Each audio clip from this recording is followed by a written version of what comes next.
A paz de Cristo, meus irmãos, que Deus assim abençoe vocês. Eu estava aqui já estudando para a gente poder estar já montando um vídeo para amanhã, de um texto bastante conhecido, e eu queria explorar essa mensagem no vídeo. Mas aí, ao mesmo tempo, Deus colocou no meu coração para que eu pudesse também deixar uma saudação breve aqui para vocês, através de áudio. E a gente quer falar sobre o amor de Deus sobre as nossas vidas. E em João capítulo 3, versículo 16, diz assim, que Deus amou o mundo de tal maneira que deu o seu único filho para que todo aquele que nele cresce não perecesse, mas tivesse a vida eterna. Quando Deus me libertou dos pecados passados, o Senhor me fez uma promessa, e nessa promessa Deus disse que abriria minha mente para que eu pudesse entender o coração de muitas pessoas, inclusive mulheres. E começamos então a ser conselheiras dessas pessoas, tanto com pessoas religiosas como não. Mas Deus me trouxe grandes experiências. E o que nós encontramos ao meio e ao longo do tempo, na verdade, durante essa oportunidade, é que algumas mulheres crentes em Cristo, elas estão perdendo a sua fé. Elas estão se desequilibrando da promessa. E aí o Evangelho de João 3,16 não tem sentido algum para a vida delas.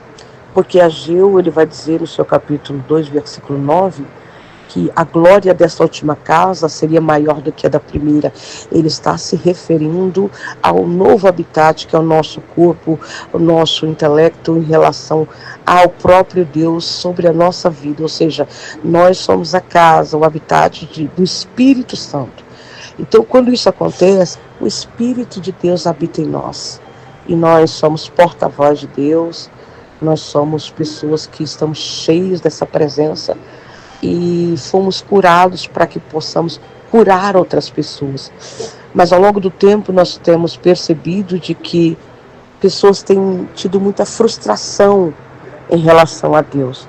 Aí elas comparam Deus como se fosse ser humano, porque elas oram, elas vão para os vales, elas fazem campanhas extensas para que Deus abençoe a vida delas, e no final Deus apenas está entrando com o silêncio.